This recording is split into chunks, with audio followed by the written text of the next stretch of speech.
Hello আমার প্রিয় ছাত্রছাত্রী বন্ধুরা, আমি তোমাদের অমিতাভ স্যার। সবাইকে আমার YouTube channel practical and theory ক্লাসরুমে স্বাগত জানাচ্ছি।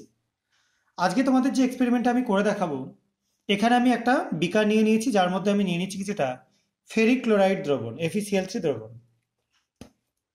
এবং এই দ্রবণটাকে আমি একটু ডাইলিউট করে নেবো বা লঘু করে নেবো। এখানে জল যোগ করি, আমি এটাকে লঘু করে দিচ্ছি। এমনি নর্মাল ট্যাপ ওয়াটার দিয়েই করছি, তোমরা ডিস্টিল ওয়াটারও করতে পারো, সব থেকে ভালো হয়। দেখো, ইয়েলো কালারের সলিউশন একটা দেখতেই পাচ্ছ। এবার আমরা আরেকটা জায়গাতে তৈরি করে নেব Na2S বা সোডিয়াম সালফাইডের দ্রবণ।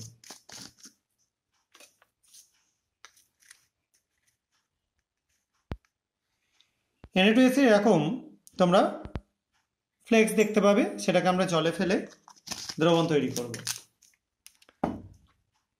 এটাও যে কোনো জলেই করতে পারো, তোমাদের ডিস্টিল ওয়াটারে করতে হবে, কোনো মানে নেই। এবার আমরা এটাকে অ্যাড করে নেব এটার মধ্যে।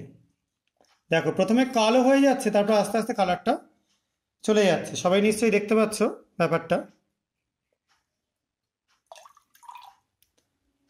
দেখো, কালো হচ্ছে, তারপর কিন্তু সলিউশনটার কালারটা আস্তে আস্তে ডিসঅ্যাপিয়ার করে যাচ্ছে। দেখো, আমরা শেষ অবধি ওয়েট করব।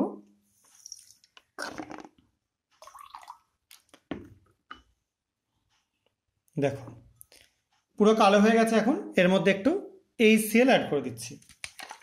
অ্যাসিডিক মিডিয়ামে যেহেতু আমরা করবো রিয়াকশানটা, একটু HCl অ্যাড করলাম। দেখো, সাদা ঘোলাটে একটা দ্রবণ তৈরি হলো। এই যে সাদা ঘোলাটে দ্রবণ তৈরি হলো, এটার আমি কিছুটা আলাদা একটা কন্টেনারে ঢেলে নিচ্ছি, তোমাদের এক্সপেরিমেন্টগুলো দেখাতে সুবিধা হবে বলে। আর এটা স্টক আমাদের থাকলো।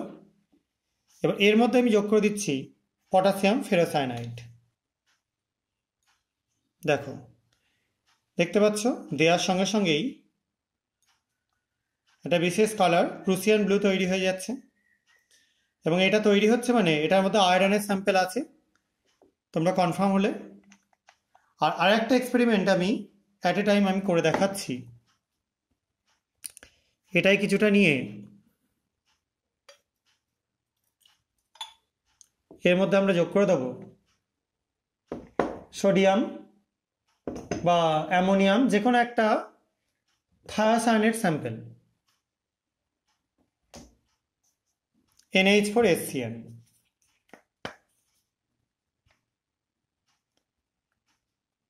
দেখো, যোগ করাতে দ্রবণের বর্ণ হালকা একটা লালচে বর্ণ হলো, পুরোটা কিন্তু লাল হলো না।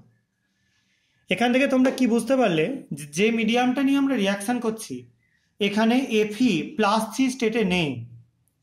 এবার এখানেই যদি আমি এখান থেকে আবার FeCl3 কিছুটা অ্যাড করে দিই, ইনস্ট্যান্ট দেখো লাল বর্ণ হয়ে যাচ্ছে, যেটা কিন্তু আগে হচ্ছিল না। তার মানে এখানে আমরা একটা রিডাকশান রিয়াকশান করলাম, যেখানে H2S দিয়ে আমরা Feর একটা সলিউশন, যেটা +3 স্টেটে ছিল অর্থাৎ ফেরিক স্টেটে ছিল, তাকে ফেরাসে কনভার্ট করলাম, যার জন্য আমরা সোডিয়াম বা অ্যামোনিয়াম থায়াসায়ানেট অ্যাড করাতে কোনো রকম কালার চেঞ্জ করলো না, বা করলেও খুব স্লাইট হালকা। এখন দেখো নিচে পুরো লাল হয়ে যাচ্ছে, অর্থাৎ এখানে আমরা একটা রেডক্স রিয়াকশান করতে দেখলাম। তোমরা বইতে অনেকেই পড়ে থাকবে যে যখন আমরা অ্যাসিডিক যে কোনো আয়রনের +3 স্টেটের স্যাম্পেলের মধ্যে দিয়ে H2S গ্যাস চালানো করি বা পাস করাই, তখন আমরা দেখতে পাই যে +2 স্টেটে কনভার্ট হচ্ছে। সেটারই এটা একটা কমন রিয়াকশান। এইটা দিয়ে কিন্তু কনফার্ম হতে পারবে না, কারণ এটা দুটোর জন্যই প্রায় সেম কালার দেখায়। যদি এটা একটু +3 জন্য ডার্ক কালার দেখায় আর +2 এর জন্য একটু লাইট কালার দেখায়, কিন্তু তোমরা এখান থেকে বুঝতে পারবে না। কিন্তু এটা দিয়ে একদম কনফার্ম হয়ে যাওয়া যাবে। আশা করা যায় রেডক্স রিয়াকশনটা বুঝতে পেরেছো। কারো কোনো কনফিউশন থাকলে তারা কমেন্ট সেকশনে জানাতে পারো। আজকের মতো ভিডিও এইটুকুনি। সবাই খুব ভালো থাকবে, সাবধানে থাকবে। বাই।